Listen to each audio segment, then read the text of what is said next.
What is up, guys, and welcome to the VisualWood podcast, episode number 16, right after Thanksgiving. And it was glorious. What's Thanksgiving? Oh, that's right. You don't celebrate Thanksgiving in the UK? No, well, I don't understand what that is. Well, okay, so us fat Americans, we all get together in one house, and we just pig out. Sometimes we pig out so much that there might be casualties. Sometimes you might eat your cousin by mistake. He was reaching for the pig, the leg of the pig, and you wanted it too, and then you just ate his hand off. You know, dude, we've talked about this. People do taste like pig. Yeah, because pigs are humans, right? Because they're intelligent.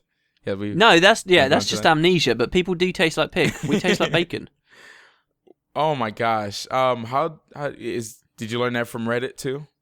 No, I've known that for a long time. That there was. I saw like. So you began eating people and beginning cannibalism really early in your life, is what you're saying. Yeah, no, I was reading this big like educational thing about religion and why some religions don't allow you to eat pork and stuff, and it's because like it all tastes like human. It's weird. It's true. It tastes like human, and like cannibalism's bad, and pigs are actually really smart. You know, like if you have a pig as a pet, like and the way they scream when you kill them. Wow. Yeah. No. Yes. You're right. Yeah. Because they scream. Yeah. No, and then, like, if people have pigs as pets, they can be really bad pets and just terrible pets, and it's not because they're stupid, and it's not because they're uncontrollable necessarily, but it's because they're so intelligent they get bored. Like, a lot of animals don't get bored, they're happy to just lay around all day, like a cat or whatever.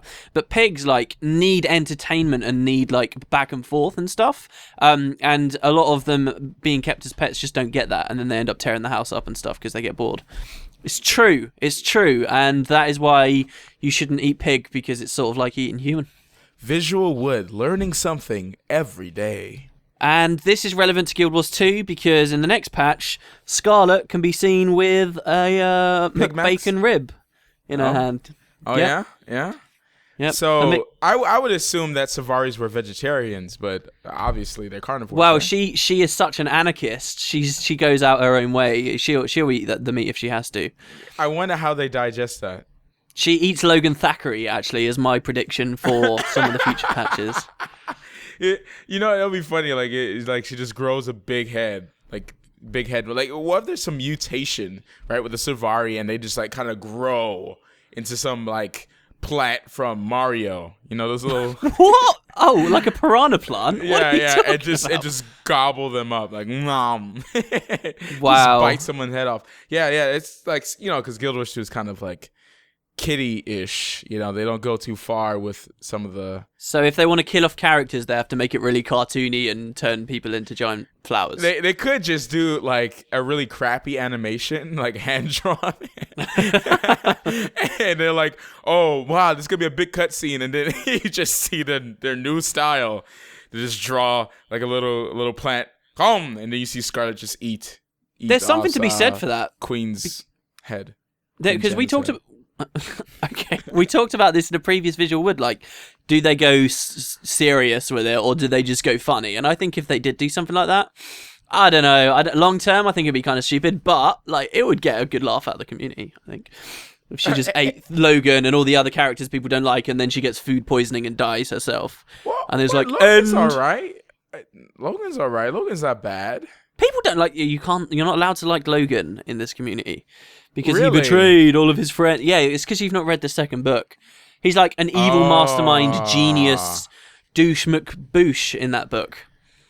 And then he's so super selfish. He rather go for that queen sauce instead of helping out his friends. You know, bros before hoes is what I always say. So anyway, Wintersday is the next patch. Are you excited about all the rehashed events that are coming up? What do you mean rehashed? Why do you say it like that? I didn't say it like anyway. I'm just saying the facts. I'm not being negative at all. You didn't have to add rehashed in there. Yeah, the same events as last year. I'm just saying it's the same events as last year. That's all I'm saying. It's just like Halloween. Jumping Puzzle's back. Bell Choir's back. Toypocalypse, Snowball Mayhem. Lingering Poison. That's just the Casix Hills thing. Oh, okay. And the developer. Because players. I was like, hold up, a new thing. Yeah. Yeah, and that bar up in the top right-hand corner still hasn't been progressed by players, so it's still there. It's never gonna finish, man. Oh my gosh, it's never gonna. It's just gonna be there at 50% forever. Oh no, it's getting on. I reckon it will be done for winter. By the end of Wintersday, it will be done. I was actually really tempted to go up the tower the other day because I wanted to open You were tempted, huh? Yeah, well, I never did in the end. This was the first time, though. Most times I do go up the tower if I want to. This is the first time I was like, I can't be bothered. Because I wanted to open the chest and get that final thing for my meta. And it's kind of cool opening the chest, but yeah, I didn't do it in the end. But yeah, Wintersday, it is all rehashed. It is pretty much what we saw last year. But I don't think that's too bad because it's going on for 6 weeks, right? So there's actually 3 different updates. First one just brings back all the decorations, all the fun stuff, the puzzles, all these things for the players that missed it last year. And frankly, like, did you like the Bell Choir? Oh yeah, I like the Bell Choir and I like the jumping puzzle, of course. So it's been so long since we played them. I'm actually kind of excited just to go and play it anyway. Yeah. You know, that will entertain me for a while, maybe a day or two or whatever. But we'll get that patch. That's fine. Kesix is still going on. That's fine. And then they'll like update it after 2 weeks, won't they? And then 2 weeks again later they'll update it. So I don't know. I think there should be still exciting stuff coming for Wintersday. And there is. It's just not the events. And unless you haven't played it yet. So what I mean is, it's not bad. It's just not exciting. Like, oh my gosh, I can't wait to play the same thing as last year. You know, like once you played it, it's just there. You know, it's nothing bad. It's nothing good either. But the features is what's the big thing in this patch. Boom, yes. Which is the craft ascended armor. All right, so now armor smithing, leatherworking, and tailoring disciplines will be have a new level cap of 500. So now you could craft your way and get your light, heavy, and medium armor. Ascended armor. All right, well, what do you think about this so far? Well, yeah, go ahead.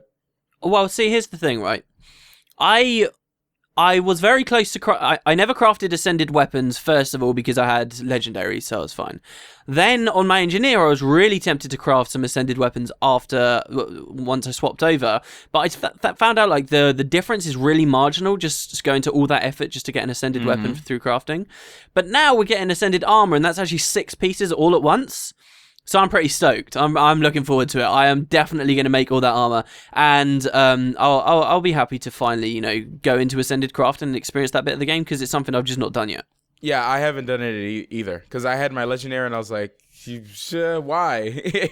Why? Oh, we're such newbies. We should have done this. We should have, but I'd rather play World v. World and other things.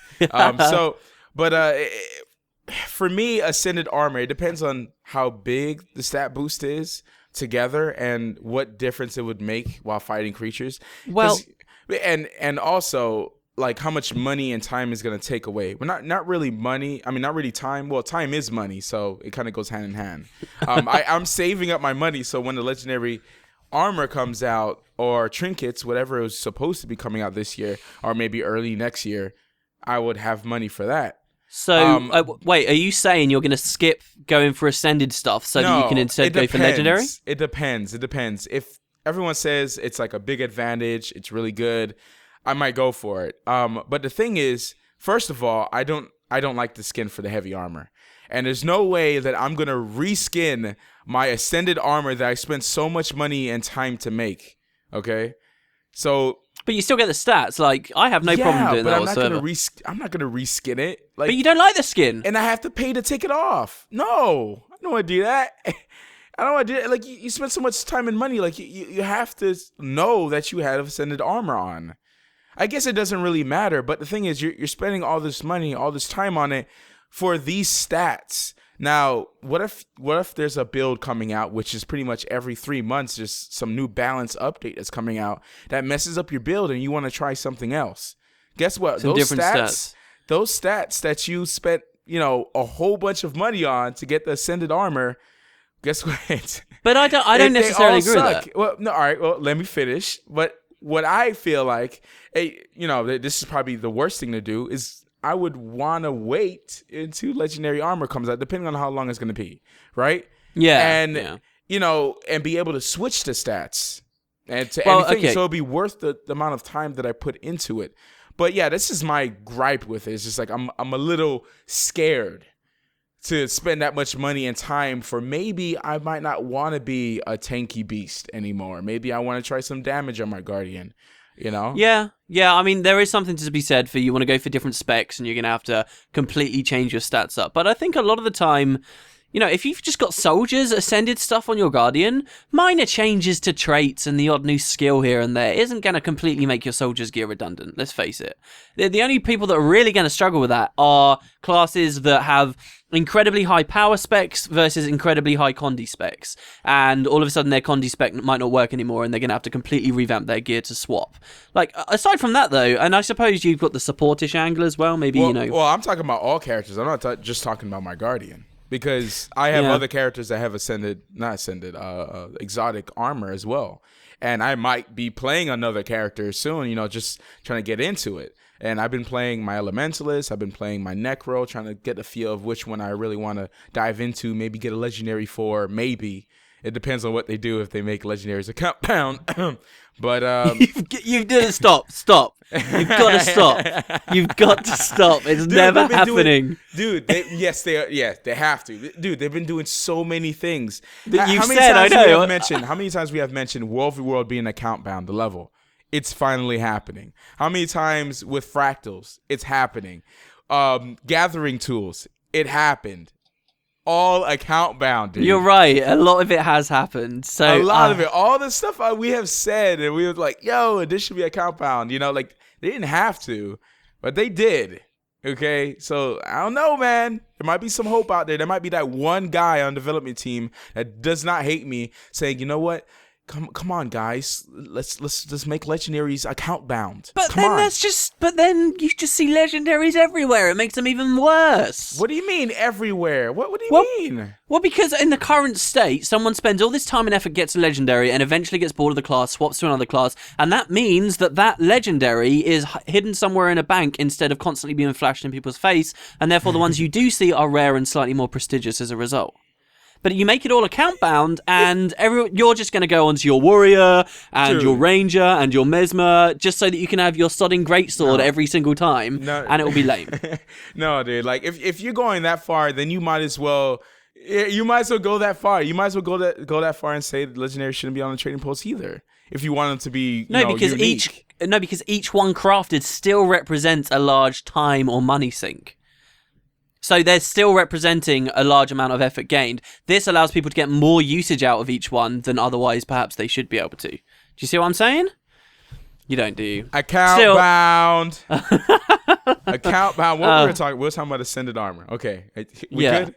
Yeah, well, okay, here was a question I was going to ask you about Ascended Armor, right? Yeah. You say it depends on how long till Legendary Armor comes out. Let's say Tuesday comes around, which it very likely will, and Arena... Well, of course, Tuesday's coming, but Tuesday's going to come, and ArenaNet haven't had any comment on Legendary Armor, right? And that's very likely going to be the situation. Do you, Matt Visual, get a set of Ascended Armor?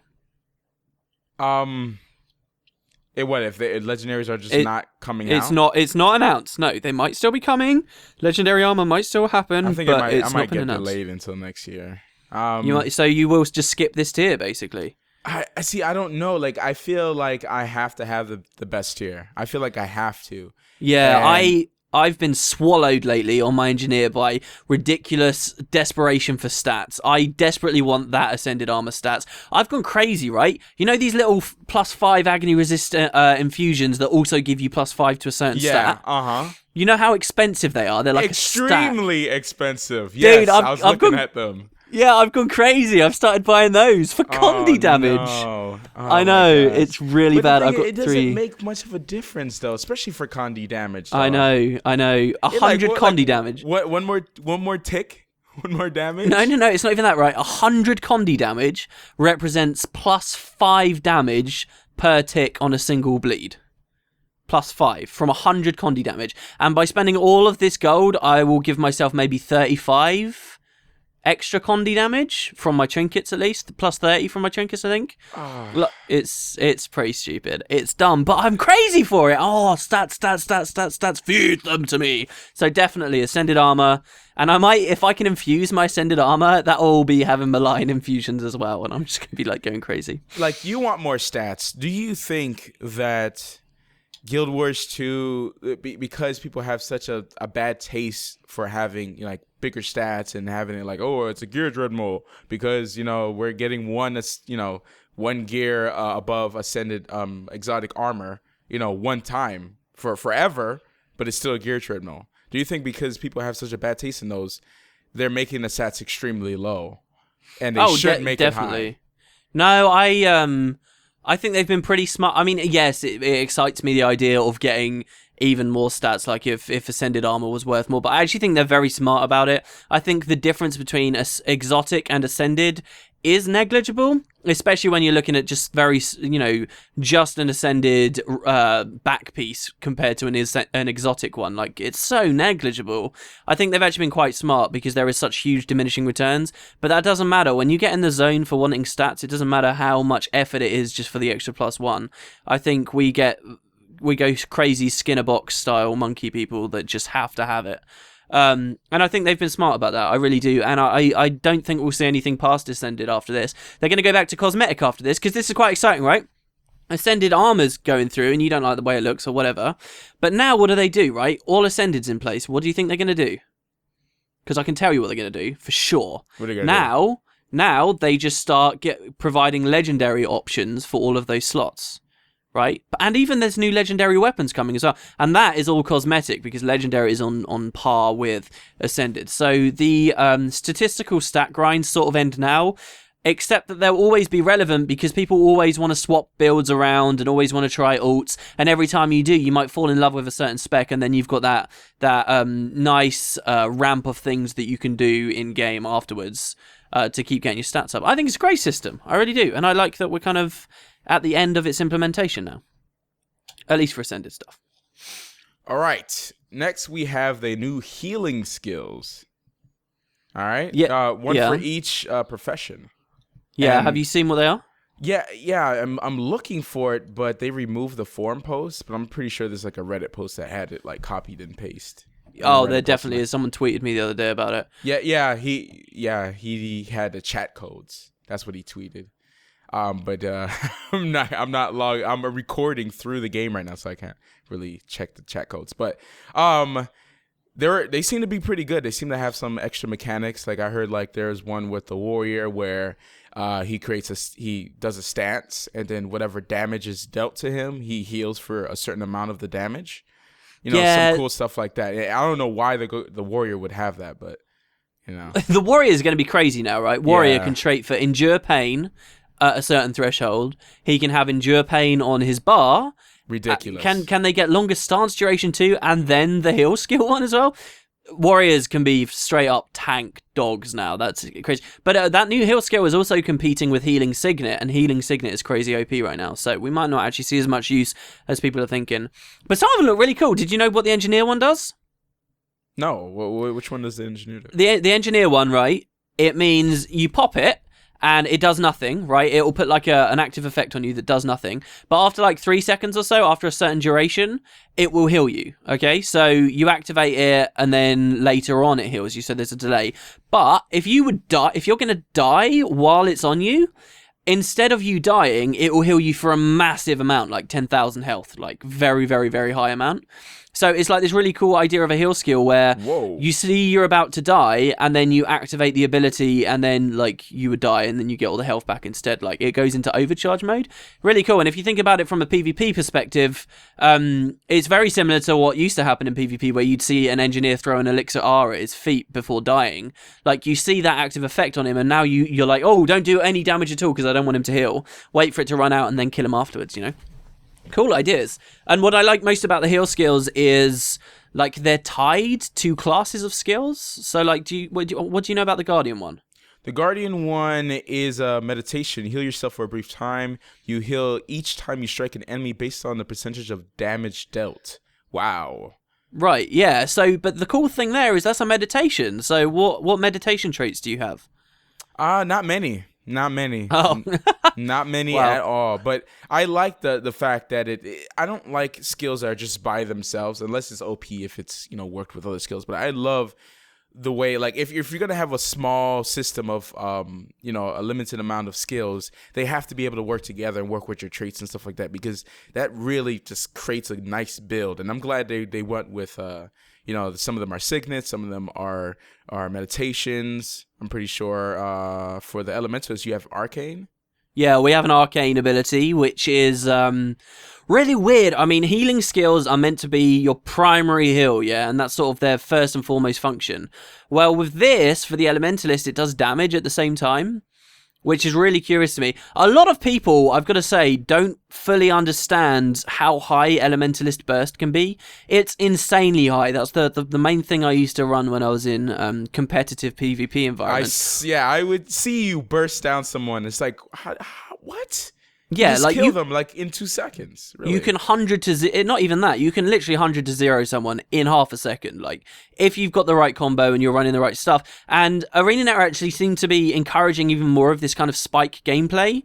My main concern is they actually don't already appreciate how high that spike is. And now we might be seeing, everybody sort of catch on, and then it's going to be way too high as everyone realizes, and then it drops down. Or maybe I'm underestimating the general, level of understanding of how high it can be. But it's an interesting idea for an elite, for a heal skill, and I'm probably going to try it out, but it's honestly not the one that excites me most. Like, it's another arcane, okay, kind of cool, but I want a solid heal. If I'm on a glassy Ellie, I want a solid heal. I don't want, something that requires me to be AoE around lots of enemies in a big Zerg so I can get the maximum effectiveness out of it. Ellie doesn't do AoE spikes, really. I mean, it can, but it's really good for single target if you're looking at fresh air and stuff. And this heal I don't see how it benefits it that much, but hey, whatever. All right. PvP rewards getting nuked. Nuked. Boom. Exploding. Poof. All gone and being revamped. Okay. That was really descriptive. I like it. Yeah. I use the word nuke. That's very intelligent.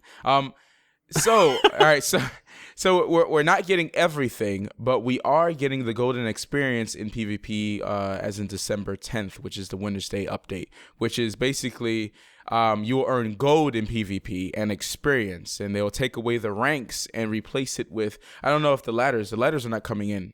I don't think they're going to take glory out or ranks out or any of that for a while. They're going to slowly put it in with gold.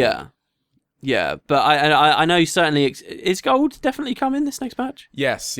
In December 10th update, you'll see you'll earn gold in PvP as a match reward. So instead of glory? It doesn't say instead. It says you will earn gold. Right. And you'll add gold to the merchants as well, to the glory merchants. So you'll be able to buy stuff using gold as well in PvP. That's really interesting. And they're removing the rank stuff, and replacing it with this ladder system, kind of like League of Legends, right? So now they're removing the rank stuff. Now that I guess you'll be able to level up regularly, kind of like how World v World does it. You're scaled up to 80, but you're a certain level, and then you level up. I'm assuming that because you're going to be able to use skill points to actually buy new skills that come into the game in PvP. So now all skills will be unlocked from the beginning. The skills that you already have now is unlocked forever. But the new skills that come into the game, those are the ones that you're going to need to use skill points, which skill points is so easy. If you've been playing the game for the last 3 months, you've gotten like 3 stacks of those tome of knowledge. No, I think that's the one that the ones from the champion boxes. Yeah, the champion boxes, and those are the ones with the skill points. Give you a skill point. Yeah. Don't you think this is kind of a weird change though? The whole idea of PvP is have everything automatically unlocked. And now we're going to say, but new stuff you don't get automatically unlocked. We're going to have arbitrary skill points to buy it. And doesn't that just seem off? Why not just give it to people? Yeah, I really do think it's off because PvP was always the place that you just go in and then you try out all your skills and stuff like that. You didn't have to pay for it, right? A lot of people go into PvP just to test out the character, get a feel of the character before they level it up to 80. Because leveling up to 80 nowadays is it's a journey. It's a journey. It's not as easy as it used to be. Not as fun either. So It's actually, do you understand the beauty in what you just said? 99% of MMOs in existence make it ridiculously arbitrary and easy to reach level cap after a while. Yeah. And you're sitting here saying Guild Wars 2 is making it harder. I actually think that's an interesting idea. Yeah, but it's not harder in a good way, though. It's not. I think it is for first-time players. It's not harder in a good way for people not to be in the zones.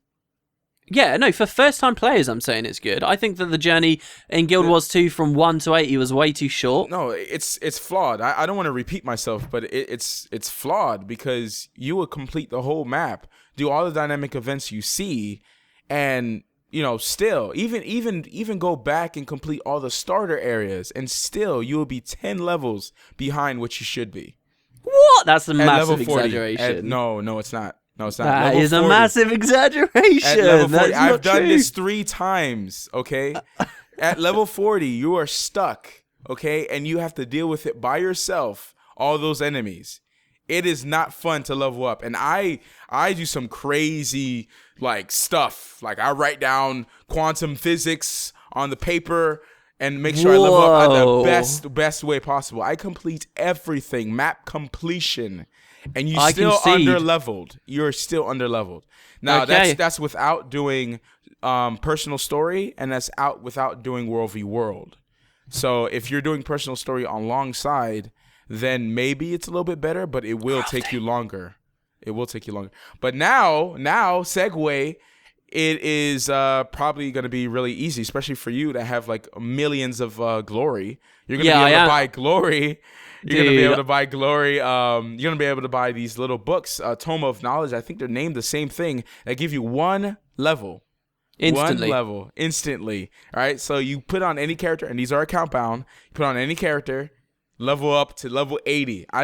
There's no way that they're going to make one book 1 million. So you are going to be able to buy a ton of these books unless they have some way to scale it. Yeah, I'm pretty sure you are. I would spend money getting extra slots, even though I think I have enough already to make all my characters, but buy extra slots just to level up every character to level 80 that I want. I could redo characters if I wanted, but I don't have that much. You can jump to 20 as well, right? So exactly. I can jump to 20, and then when I have enough glory to buy 60 books, I don't know. I mean, it really depends on how much it costs. How much would it be? Really, how much would it be? If you have some people have just hundreds of thousands of glory just by just playing. Okay, within the community, an interesting idea that's been floated around for a while has been that you could buy a PvP legendary for 1 million glory. And it is not uncommon to see someone with 1 million glory. If you get to my rank without ever bothering with a locker, you could absolutely be at 1 million glory even further. Depends how much hot join and stuff you've done, but absolutely. Or how many boosters you've used, rather, I should say. I think I'm on 400, 500,000, maybe a little bit more, I can't remember. But I've spent loads of time spending that glory as I go to fill up my locker, but I've still got a ridiculous surplus of the stuff. So it'd be nice to see whether I can just instantly get a couple of level 80s, because despite what I just said, I do find leveling up can be a chore.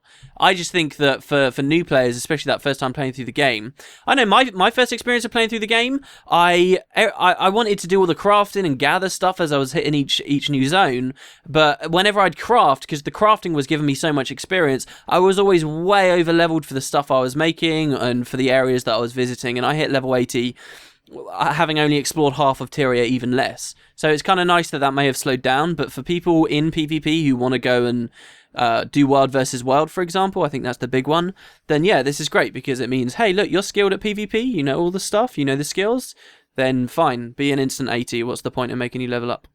Yeah, I think it's cool. By the way, your gear, once you go to the segues are well on point. It's brilliant. It is. PvE. I'm a little sick, so my brain is warped. Okay. See that? This weird choice of words. But PvE gear now is transferred into PvP as soon as you go into PvP. So they won't have stats or anything like that. They'll just be PvP gear that looks like your PvE gear. I really hope they don't glitch this up because I could see like so many glitches happening and that would be a disaster if Ascended gear was disappearing and stuff like that. Oh my gosh, I don't want that happening. But yeah, whoa, you think that you'll see some extra stats there and the rune? That'd be pretty funny. It would be great. I would love to see that glitch. You see one guy just stand there and just get beat on. I wonder if you could be that tanky. Oh, see, that's really weird that your mind immediately went to the tanky idea. I was thinking of just the crazy high DPS you can get with PvE gear. Well, yeah, that's a given. That's what people are mostly going to do. But I would love to just something that doesn't hurt everyone in the match and just make them quit. I would just like to see them, like, I'll just stand in a point and they couldn't kill me because my healing is just too much. Because I have like a whole bunch of healing from my gear that I'm not supposed to have the stats on, and then a whole bunch of healing just from the regular trinket that you get. So that would be crazy. That would be crazy. It's not even that in PvE they let you go that much higher. It's just that in PvE they allow you to specialize a lot further than they do in PvP. PvP is all tied to your amulet near enough. Yeah. And that's it. But PvE you can go crazy. Like the max realistic crit damage you can get in PvP is like 60%. And in PvE it's like double that. It's like 120%, 130 depending on your spec and your class. It's crazy. And that would go for toughness and healing and stuff, I'm sure, as well. So yeah, that would be funny. I hope that doesn't happen. Excuse me, I'm catching your cold. The thing that I'm most worried about is, I've got to be honest, looking like a noob. Dude, I look so cool in PvP right now with my Flame Legion armor that not many people have. Okay, a fair few people have, but still. And then there's a load of speedrunners that are just going to come running in. Oh, I don't know about it. I really don't. And ArenaNet have like one sentence in that blog post that says, "There is still a reason to continue filling out your locker, so please do feel free to do this." What are you talking about? It still has value, is saying. It still has value. Yeah. So, but the thing is, what are they going to do when the PvP skins goes into PvE? Like, is it going to have stats? What are they doing there? Because they said it's still going to have value, so I'm assuming you're going to be able to take it in PvE, right? Because it'll automatically switch. I would hope so, because I have some very expensive exclusive like skins, like my Molten Jetpack back piece is a PvP only thing. I don't want that to get deleted along with the rest of my locker just in, crossover, and all this money that I spent and dedicated to my PvP toon just being lost because it wasn't designated as PvE gear. And I'm sure that won't happen, but it could be a minefield. There's a lot of stuff that could go wrong here, and tons. I can't say I'm happy about it all. Yeah, I'm pretty sure this is why it took them this long to do it, because it's going to be a doozy. It's not even been done, has it, right? They're just letting us know what they're doing, and it's slowly going to get rolled out. All we see on Tuesday is the goal. The gear thing is going to be in the months to follow, it says. So we might not see that for a bit, but that's the reason they get in the PvP for me. And here's the other thing. What do you think about like the animals just being killed? They're killing all the animals. I'm sad that they're killing the dragon because no one has reached 80 to actually see the dragon. The dragon will be gone forever. You can see the dragon, though. The people data mined the animation ages ago. It's just that you don't get to see it in game. Oh, yeah. What do you mean? A picture of it? No, the full animation you can see. There's like GIFs and stuff online of the dragon animation. I should see it then. But yeah, it looks pretty cool. I won't lie, it does look pretty cool. The one problem with the GIFs is because it doesn't exist in the game space, you don't quite get to see how big it is. Right. But yeah, and regardless, it's a shame that it's never been seen in-game, legitimately acquired by a player. That would have been good. Yeah. And that's just going. I'm kind of happy that I'll get to keep my current rank. But it's also sad to me that there's going to be, it seems, no more long-term like PvP goals for us. Nothing to say I'm a long-term PvPer. And in some respects, I kind of agree with that idea, because it's like, well, if you're not actively PvPing right now, then you shouldn't have anything to show for it, because, if I haven't PvP'd in a year, I shouldn't rightly have my bear finisher when I've got no idea what the meta is or anything that I'm doing anymore, So I kind of understand that in one respect, but also it's just a shame to not have something constantly progressing. Yeah, it should. I always liked a combination of things, like just having a combination of progression that's not like it's rewarding, but it's not like the main drive. And then you have the ladder thing that they're implementing into the game. But what do you think about the ladder? Because it's kind of like League of Legends, where they have these seasons, and in these seasons you can go from bronze to silver to gold to diamond, and then challenger. You get to go into these big PvP tournaments, which I'm pretty sure like only if the scene actually kind of goes up after these updates, then they will have like tournaments for people who are just like they're actually really good, and they have fought through so many just to get to where they are right now. That would be actually pretty cool to actually see. Why not copy? Because the League of Legends model is good. Yeah, I think not? I mean it is good. I feel like it would be nice to have that alongside the long-term ranking and glory and animals. I think that would just do they have to be mutually exclusive? But the one thing I'm really excited about with PvP at the moment, I only watched it today, 2 weeks after it came out, but ArenaNet did that live stream where they showed off the new PvP game mode. Have you seen or heard much about this? No, I didn't. Dude, it looks pretty cool. It's all very early map development stuff, highly untextured, unfinished maps. But it looks like they're working on some kind of, all I've talked about GVG, original GVG from the first game and all these cool ideas. It looks like they're going for something like that. They talked basically about how they didn't straight up say Conquest is bad. They didn't say that. But they did say that if you... they kind of gave a back and forth. They said, look, we like Conquest because it forces people to fight, but we also understand that it's forcing a lot of splitting up as well. And some people like, the big 5v5s, and it doesn't encourage many of them. And they didn't say the game type was bad, but they did say that basically there's a point of diminishing returns where you can't keep adding the same game type. Eventually people get bored, so they're looking at a new one. And I put up a video today where I said, look, basically if Conquest was a huge success, you'd never hear them saying that, would you? But they are saying it, and they're going for another game type now, and it looks a lot like a GVG style thing, assault the guild lord, kill the guild lord, and they said so it's like that sounds kind of like Smite. They had a screenshot in there. You know how in World vs. World you can claim keeps and stuff? They had a screenshot where you can see banners being flown in a PvP map that as if it had been like claimed by the guild that was there. Like actual guild banners were there on that screenshot of that prototype map.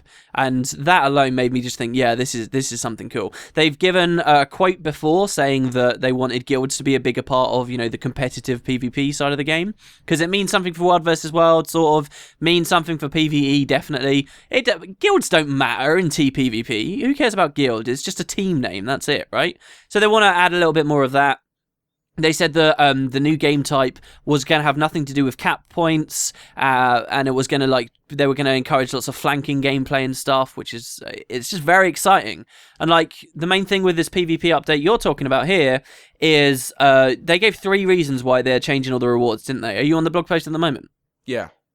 Can you read those reasons at the top of the blog? The reasons why they're changing the rewards? For PvP. Yeah, they're saying it's right near the top. They're like, there are 3 reasons there, or maybe they even give 5 reasons. The reasons why this change is happening are threefold or whatever. You see it? The goals of these changes are to make PvP a more integral part of the overall Guild Wars 2 experience, to lay out the foundation of new game modes, to give players a way... Oh, okay, there you go.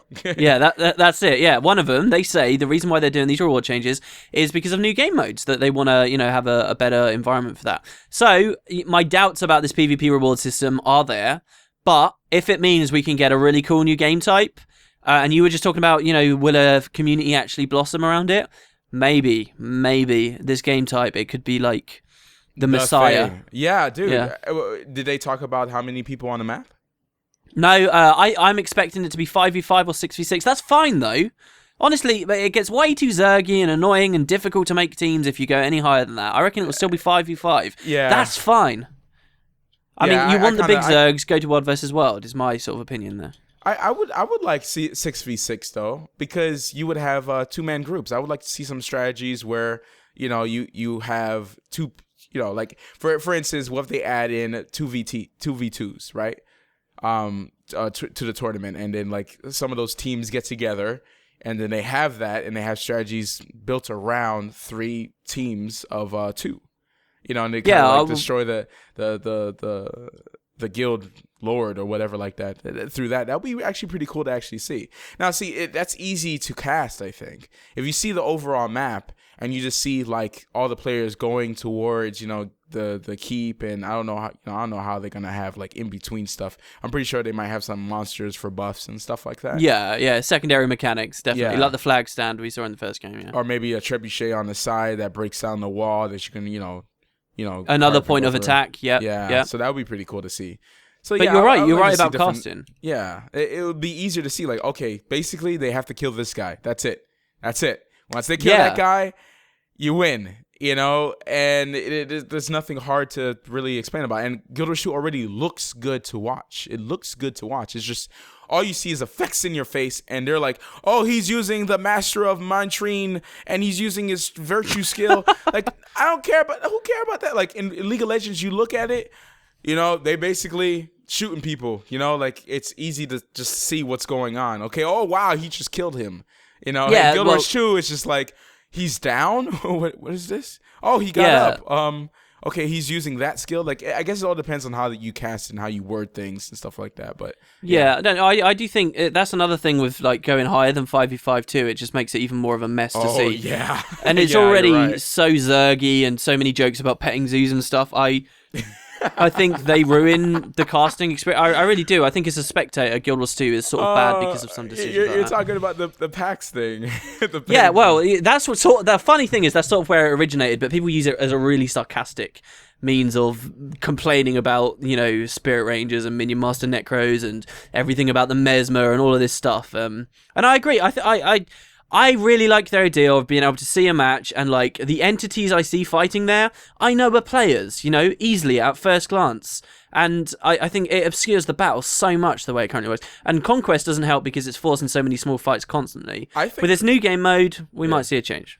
I think that's one of the big things to really get over when you first get into PvP, is that if a minion master and another minion master, or a minion master and like some other pet thing comes in, you like, it's Spirit hard to Weapons click. Guardian. Yeah, it's just hard to click what you want to click. You really have to use that tab system. Well, it's they patched that.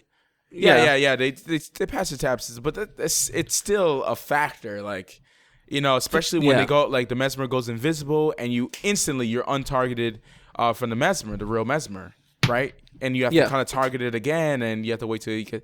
Like, it's hard to keep your brain going when all that's happening. And definitely anyone who has like Spirit Ranger or Minion Master builds, they can rape noobs because it's just so easy just to get them disoriented, especially if 2 of them or 3 of them, or if you're in a hot join, all 5 of them, while another 5 goes off to do something else, come and gank you, and it's just not right. Yeah, no, man. I agree. I mean, I think as a player, you grow very accustomed to it, and it's fine. Yeah. But I think as a casual spectator, which is what a game needs if it wants to have any decent foothold on Twitch and anywhere near what it is to be an esport, that stuff just doesn't work well. It just doesn't, and it frustrates me. But Conquest frustrates me more, and new map maybe will save it and reward you. That's definitely a factor because Twitch, like League of Legends, I say League of Legends a lot because that's the biggest game on Twitch right now, right? People watch that, and a lot of them are not like, they're not playing, they might not be playing League of Legends at the moment, and they might have been taking 2 months break, but guess what? They never, ever miss a championship. Okay, it doesn't matter if they're not playing the game right now and they're playing Assassin's Creed or whatever new game that came out. They're still watching those streams. Guild Wars 2 doesn't have that. Guild Wars 2 doesn't have those players that's like, oh man, I got to see my favorite team, or I got to see Matt Visual, just 1v1 the whole team at middle base. No one, there's no grab for that yet. So yeah, definitely. But I think that's it. I think that's it for the patch stuff. Yeah. Questions. Ding, ding, ding, ding, ding, ding, ding. I don't know if we ring. Did we ring in the beginning? Well, Christmas. Are your Christmas decorations up? We're supposed to do it tomorrow. Oh no! We're supposed to do it tomorrow. Yeah, my wife was like, she called me today. Actually, she was like, babe, can we put up the Christmas decorations tomorrow? I'm gonna be doing stuff. No, can we put it? Yeah. Yeah. And I said, Wow. of course, yes. Long story short, I said yes. And It sounded like you were going to do a really mean impersonation there, and then you reined it in like instantly. It was amazing. First but dude, question. It's the 6th. It's the 6th. That's a month. Yeah, a month. That's a week since the start of the month, and you've not put them up. I'm disappointed. Well, do you have yours? Yeah, I'm. What's that religion? Is it Jehovah's Witnesses that put Christmas trees in their bedrooms? I thought Jehovah's Witnesses hated Christmas trees and you said that you shouldn't worship an idol. Oh, snap! I think that's what it is. Well, there's look, so many dang religions. Like you just, it's just like whatever. Yeah, one of the Christian sects has like Christmas trees in their bedrooms, and so I bought a little pot plant the other day on my desk here. Beautiful. So. I was gonna go ahead and Christmas ask you like, decoration. did you and your mom put up, the Christmas tree together and stuff like that? No. You didn't really make it a family thing. You just went to the Walgreens down the store, which you probably don't have Walgreens in the UK, right? Basically, one of those high-end corner stores. It's typically a corner store, but it's like a small Walmart, I guess you can say. Very small Walmart. A drugstore, kind of. What it is. Okay. But very I think clean. drugstore is a fantastic name, by the way, for a shop that we don't use either. Right? It's like, your mama's so stupid joke is somewhere in there. Your mama's so stupid that she went to a drugstore and asked for weed or something like that or crack. Oh, that I think you figured it out. Yeah, that could be something, man. We got something there. Anyways. Yeah, so all I need to do is like make a paperclip chain for my plant, and then that's the tinsel, and we're done. You got lights at least? I have a lamp which can be turned on behind it, and wow, the Christmas, your Christmas spirit is just leaking through the video. Don't you dare lecture me on Christmas spirit after our conversation last week, where you were basically the Grinch because you couldn't see your presents under the tree because you didn't want to open them early. Yeah, you don't get to do this. It must have sounded so bad. I really hope like people have an understanding that like one thing said on a podcast doesn't just automatically make that person like some. Well, what I've actually done is every podcast we've ever made, I've just like created sound bites of every like vaguely bad thing you've ever said, and I'm cutting them together in this beautiful montage to just break your spirit sometime like 10 years down the line. Dude, yours will be hella bad compared to mine. Yeah, but I'm kind of blasé when I'm being a douche. I can think of one right now. Oh, people who play Guild Wars 2 that have no friends should just stop playing because they have no friends. Why are you playing an MMO and you have no friends? Isn't that the whole point of a massively multiplayer online game? Let me clarify. No. They're meant to just be left alone, and people just think that you're a douchebag automatically, right? No, that's fine. That's fine. No, you can't explain yourself. Don't explain yourself. Tom Larder asks, immediately after this video, I tried World vs. World with my engineer and I loved it! Oh, that's awesome, dude. Question 1, do you think Logan and Jenna will get married as a throwback to Gwen and Kieran's Hearts of the North stuff? Let's answer that first and then I'll go to the second one. What do you think? Do you want to see a wedding? A wedding? Dude, people would rage if they saw that in A Living Story. Would they? Dude, yes, dude. Like Logan becomes king. Why are you working on this crap? Why are you like they have to like for them to do stuff like that? I think they have to kind of make The Living Story better, because right now most people are just saying, "Oh, it's there." They like some patches, but most of the time it's just like, the story is just like okay. Like no one's saying like Living Story is like a Jolly Rancher.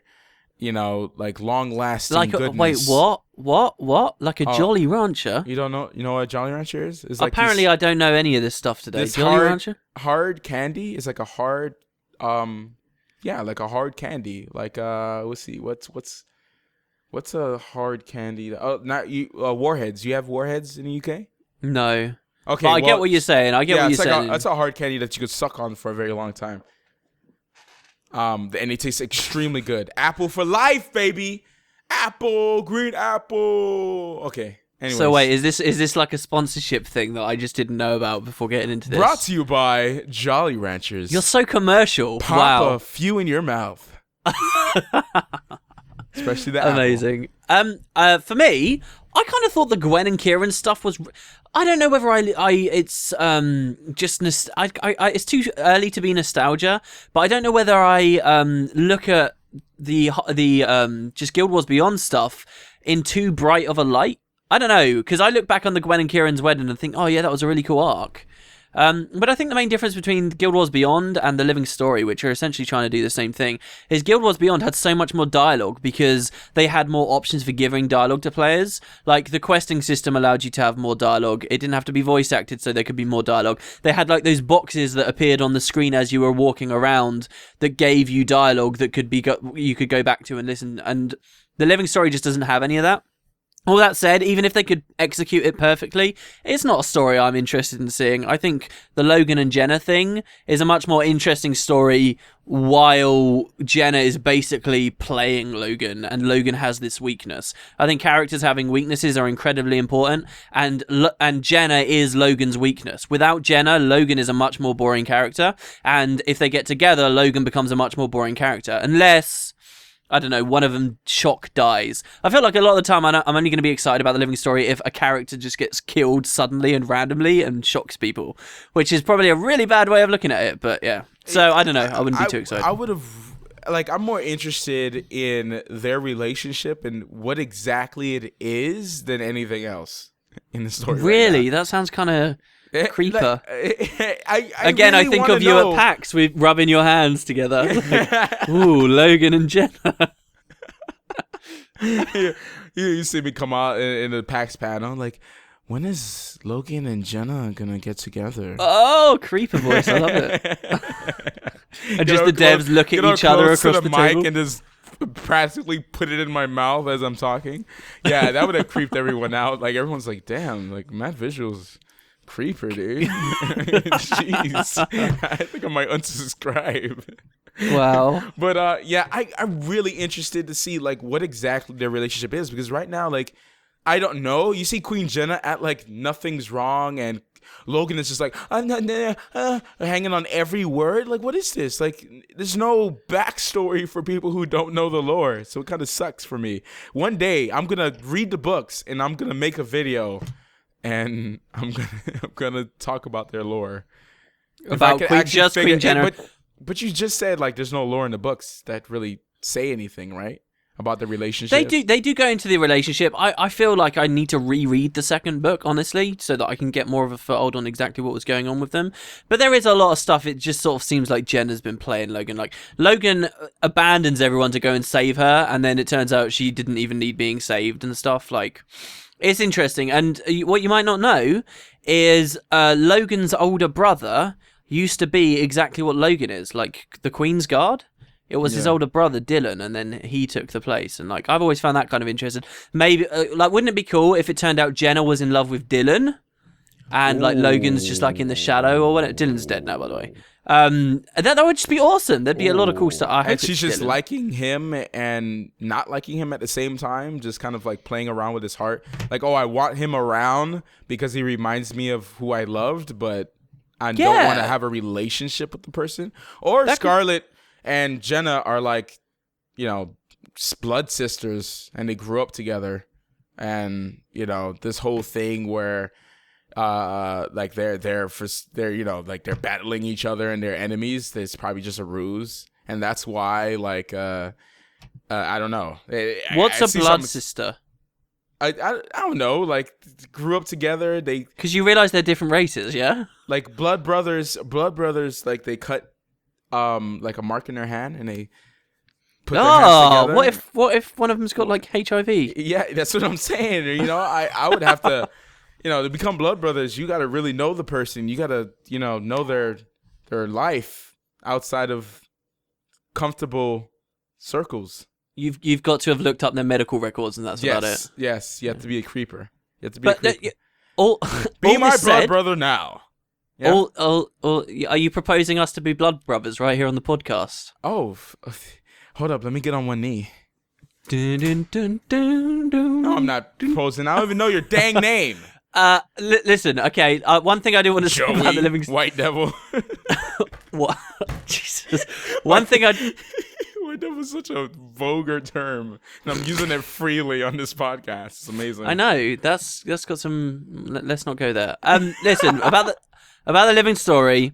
I do think, even though I wouldn't be that interested in a wedding between these two characters, just because I think the character arcs themselves didn't work so well, I do think actual romance and intrigue and like that's something that Living Story should be able to tap into. Like when I care about two characters in this video game getting together, like I would while I'm watching a TV show, you know, I sit there watching The Walking Dead and I like to see two characters hooking up and like, oh, they're gonna have a baby or whatever. Like when they can tap into that kind of soap opera style stuff and actually make their audience, and I know some members of the audience are just never going to be prone to enjoying, you know, relationship stories or whatever. Yeah. But when people who are open to enjoying those kinds of plots actually are, when we are invested in characters getting together and falling in love and losing one another and stuff like that, that will be the day that ArenaNet can say, yes, we are doing the story right. Yeah. And that will only come if they pay way more attention to the characters themselves and pan out their motivations, their arcs. If they do that now, stuff. It makes no sense. Like, it's just like, no, I don't care. I really don't care. Why are you doing this wedding? Well,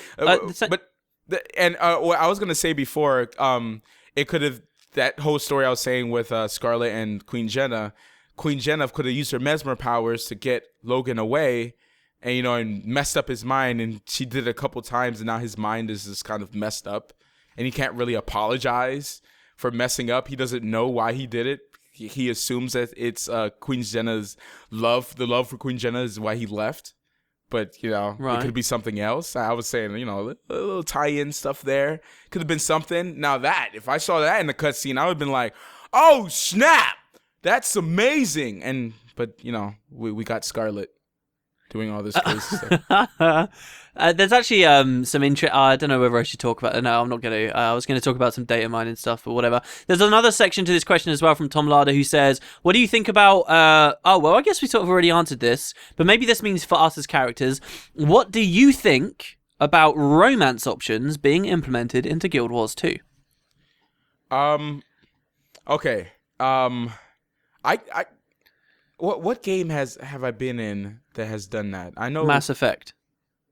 Mass Effect? Oh, you're talking about it. Like I like to think of MMOs when they're doing this, but yeah, Mass Effect, you really get to know the character, and if you talk to that character all the time, especially like if you're a type of person who you only talk to the people you like on the ship, right? Every time you complete a mission, then you know those characters you get closer, you get invested to those characters, and then you kind of want to romance your character with, you know, the character that you like. You know, for me, I like Tally a lot.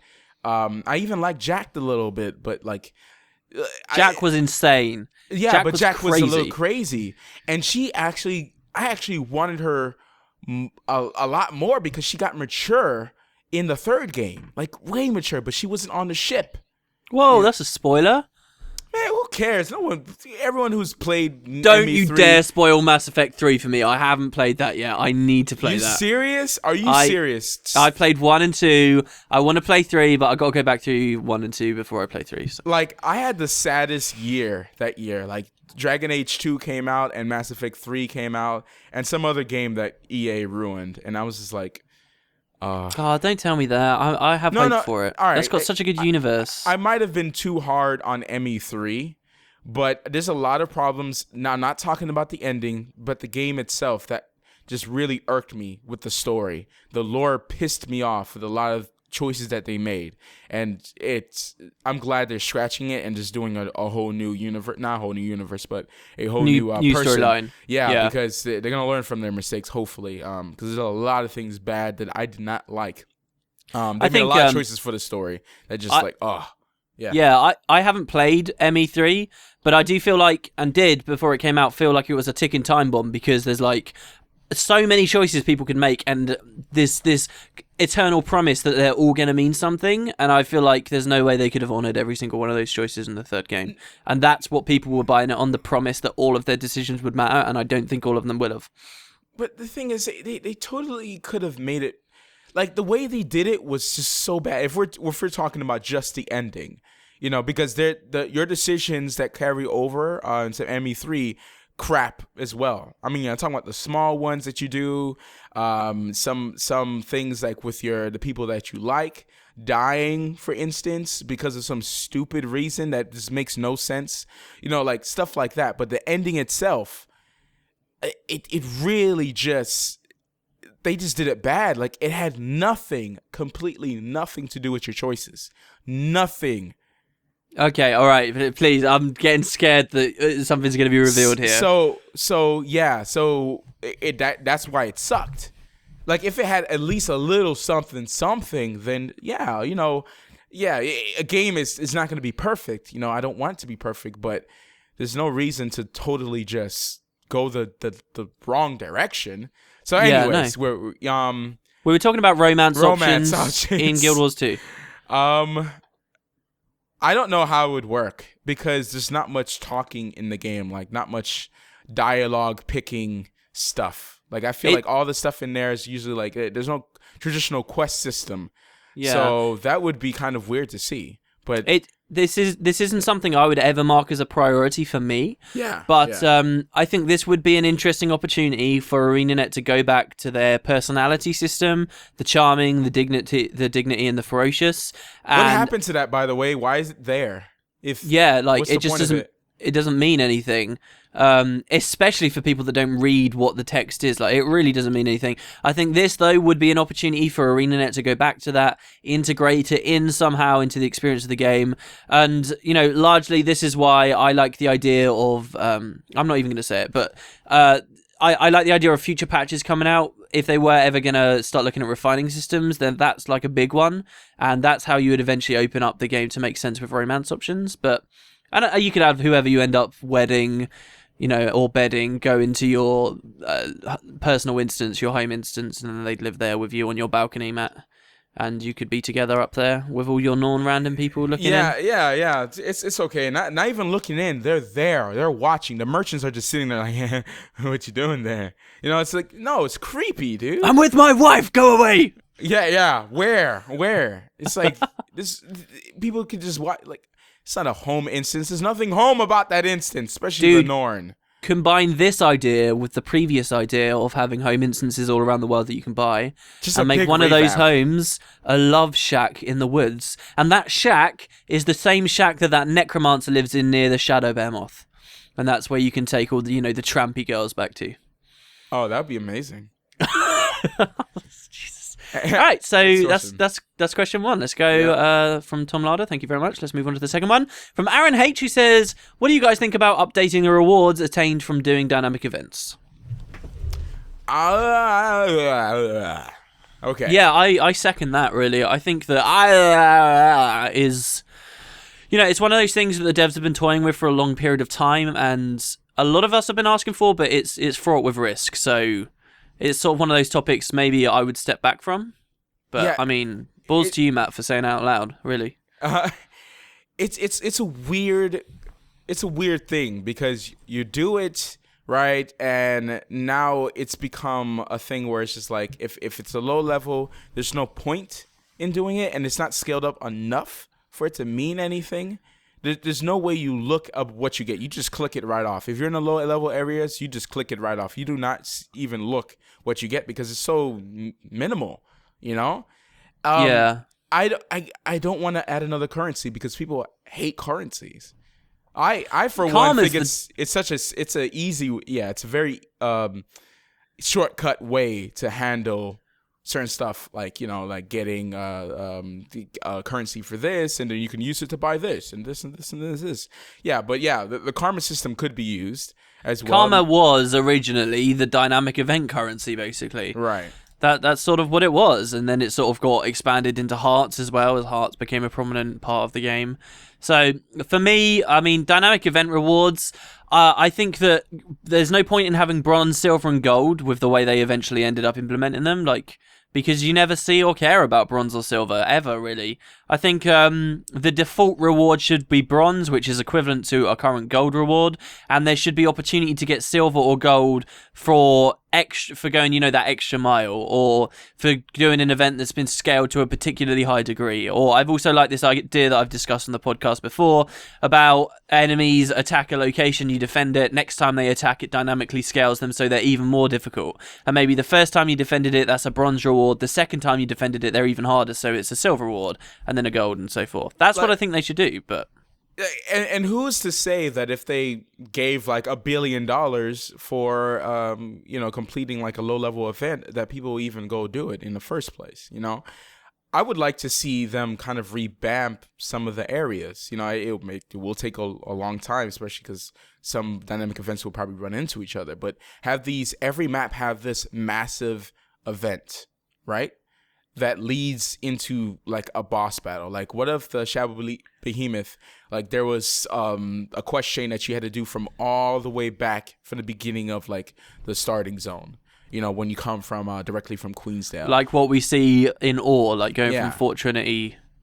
Yeah, exactly. And just kind of push the event all the way through. Now, I don't, that was just an example. I don't want Shadow Behemoth to have that long and grueling dynamic event, but maybe attach it to something else and don't make it as linear. You can do it from other places as well, and they all lead up to the same event, having this big thing, kind of like what Balthazar has and stuff like that. That all sounds very complicated. It does. And, it probably will never get put in. But I think really there's not many reasons to do a dynamic event, and it doesn't give you much. If you're leveling, then you kind of want to seek it out and try to get that extra boost of XP. But if you're already high level, it may, I don't know. I think dailies are a great incentive for a dynamic event. So I often decide I want to go and do them. They're doing a decent job with that way and giving incentive. Having champions, stuff like that out there, and people champions spawning in them. Yeah, definitely. So they're doing a good job with that. But yeah, definitely. I don't know. I think dynamic events themselves haven't been fully explored yet. Like, it's a crazy, exciting system that could do a lot. But the only time they're really going to get to tinker with the limits they can push dynamic events to, and dynamic event webs and stuff like that maybe they were originally envisioning for Guild Wars 2. The only opportunity they're going to have for trying that stuff out now is in new maps that they add. I think it's too much of a complicated and stupid procedure to do it in existing maps. So I think this is another reason why it would be nice to see us eventually going into the Crystal Desert and stuff going forward, because it gives them the opportunity to look at these things as well. Or alternatively, large expansion type updates, but I'll hold my breath there. Next question is titled 3 Maybe. 3 Maybe. So maybe we don't do this. Call me maybe. Do you want to sing that? I already forgot the lyrics, actually. I have a lot of respect for that music video. I thought that was really cool. Okay, Foghorn says, this is a quote from me. Oh no, this is a quote from you. I remember you saying this. And I remember quietly, privately disagreeing. World versus World is where people go when they're bored of the living story, says Matt Visual. How do Matt and WP feel about living story content being incorporated into World versus World? Currently, the toxic plants are appearing in there and are a big part of me wonders just how far-reaching can Scarlet's influence be? Do you like that some living story content in World versus World, or do you, like me, find it to be a nuisance? First, that's a good example right there of people taking of something someone says and putting it literally like, this is it. Everyone has this opinion. No. Not everyone, is bored of the living story. I am just bored of the living story. And I think that people who do not care too much of what's going on with PvP, they kind of float to either PvP or World v World. That's just my opinion on that. But a lot of things happen like that, and you quietly disagreeing over there. But the question, that's fair enough. Yeah, fair enough.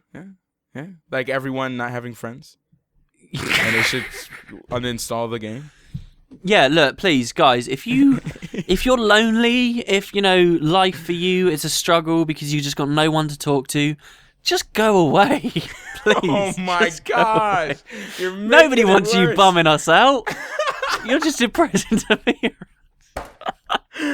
Oh my god. Oh no. So you decided to make it worse. That's great. Yeah, go ahead. I apologize for everything I say. Okay, listen, so I like the idea of living story coming into World versus World. I think it's actually a good opportunity to explore some bigger areas of those maps, but there's no incentive there at the moment. Right now, for example, World vs. World, the Borderlands maps, in the north, there's very little reason to go in the northwest and the northeast corners, and that's because that's where like the Centaur event is and where the Scrit event is. Whoever goes there, you know, some people are going past the Scrit at the very least to get their jumping puzzle, but really there's no reason to go there. ArenaNet did add a bunch of living story based events up there, but still nobody really wants to hang out there. Nobody wants to bother with it. So I don't think it just being living story alone is enough. But I think they're great areas to put stuff in with World vs. World. I think the competition and the idea of the seasons makes it much more difficult for the devs to add stuff, particularly to World vs. World. But it's an interesting premise that if they really thought about it, then yeah, why not? I definitely. I mean, we're seeing the do not touch things right now. These are completely non-combat elements of the map, but they work. And one of the main things I've been asked about recently is, oh, hey, WP, what are the do not touch things? What are the do not touch things? What are the do not touch things? And I think a lot of the time that's because many are in World vs. World. I've been in lots of parties with people in World vs. World, and they've said, whoa, what's this thing? And everyone runs up and presses F, and So I think it is a good place to get people curious about the living story, definitely, because I've seen it firsthand. Whether it has to impact the matchup or not is a different question. Maybe shy away from it, though, I would say, but I'm also not that competitive in World vs. World, so I wouldn't be too fussed if it did. Like, the thing is, as long as it doesn't interrupt World v. World and, what the core stuff is, and it's just something extra, I see no problem with it, really. As long as it doesn't mess up what World v. World is, So. Yeah, and I mean, you ask Focon, you say that you find it to be a nuisance. I'm actually kind of thankful that some of these events here are like, there's the veteran warg at the moment in World vs. World. Is he always there, or is that just because of the living story and the fact that he's now corrupted by toxic stuff? Because you get world experience for completing those events, don't you? So, I mean, that's beneficial to us, at least on some level. At the end of the day, if they want to test around with weird stuff in World vs. World, they actually now have the Edge of the Mists for that, or very soon they'll have the Edge of the Mist for that. So you might not see too much in World vs. World aside from non-combat stuff like the Do Not Touch things, which have got many in the community curious, I can tell you that much. So it'll be a nice playground. It'll be kind of like user-created content, but except the devs have the tools. Right, it's like, we're going to throw this in here, and people like just really like it, and they just ended up putting it in a game. There's a lot of cool stuff like that. They talked about user-created content as well in that live stream. Someone asked them, the PvP, nothing to do with World vs. World, but someone asked the PvP team, hey, what about user-created maps? And they sort of said that basically it's not something they fundamentally disagree with, but the work that would go from changing their internal editor to something players could use would be like making another game, so they don't have the resources to do it. Yeah, it's that's what we basically say. A lot of people ask that question, and we're like, yeah, they probably didn't build this from the ground up doing that, so there's no point. Like, you're not going to see that anytime at all, probably. Yeah. Ria Chada says, what's up, WP and Matt? Whoa. Are you hating me doing that now? No, it's all good. You can go. How would you guys feel if ArenaNet brought back challenge missions to Guild Wars 2 just like they did in Guild Wars 1? Also, if there was a living world story content in all, what would you expect? So, challenge missions. What do you think? Yeah, what? You're Guild Wars 1 expert. What do you know about challenge missions? I'm curious. I read it up, and now I forgot. So, Did you not play them while you were in Guild Wars 1? I'm pretty sure I did, but I don't know exactly what it is. Guild Wars 1 wasn't very good with telling Full what stop, you were just doing. Just end it there. Guild Wars 1 wasn't very good. Was very good at telling like exactly what you were doing. Like, especially if you're a guy, you had to be guided, man. Seriously. Like, there's no way to tell, like, okay, you got to do this, you got to do that. Like, game design has changed. I guess maybe because I'm just a nub. I'm just not used to it all. Don't you know when you play a game and you go into the world and you just don't understand anything? You're like, hold up, what to do that? And then eventually you get to that point where you just know. Like, oh, yeah, this, you use this to make this, and you craft that. And I know what you missions mean, to do that. Yeah. So, you know everywhere to go on the UI and stuff. Yeah, the learning curve for Guild Wars 2 was a little, so. Guild Wars 1, you mean? Guild Wars 1, yeah. Guild Wars 2 was way too easy. Yeah, go ahead. So I'll explain to people. Challenge missions were something that was introduced with Guild Wars 1 factions, followed through in Nightfall, and then used very minimally in both Nightfall and Eye of the North. But basically that game worked. You had missions, and these were story missions. These were your personal story equivalent. They were instances you'd go into, long though. They were much longer than personal story missions in Guild Wars 2, and they would sort of push the plot along and move you around the world. In factions, they introduced the idea of challenge missions, which were bonus things you could do on the side, but each one was a different PvE encounter. So, for example, one, you were in the sewers and you were tasked with killing a whole bunch of afflicted. And as time you had a certain time limit before you would be kicked out. And the idea was that there was this poison filling the air and you'd have to leave. But as you killed bosses in there, if you killed bosses quick enough, it would add more time to the clock. And the longer you stayed in there, eventually you'd all start getting degeneration applied to you as the poison got worse, and it would get stronger and stronger and stronger until finally you got kicked out. But the thing with all challenge missions was they were all different objectives like this, all different challenges in PvE against mobs. They were never PvP, but they had leaderboards. So the team that survived the longest in the sewers got the most points and were on top of the leaderboards. It was a really cool idea, but there wasn't much reward for being on top of the leaderboards, aside from the fact that your name was there and you'd get like an arbitrary amount of gold and faction. And it was a really cool concept. I loved the idea of challenge missions, but the rewards weren't in place properly for them. And I think maybe back then, ArenaNet, I don't know, they dropped the idea of challenge missions were used really extensively in factions. Okay, there were loads of them. But then when it came to Nightfall, they just sort of, nobody really played challenge missions. Even though there were loads of them, nobody really played them. They weren't much of a populous area of the game. So when they made Nightfall, they just didn't have many challenge missions. They did barely any of them.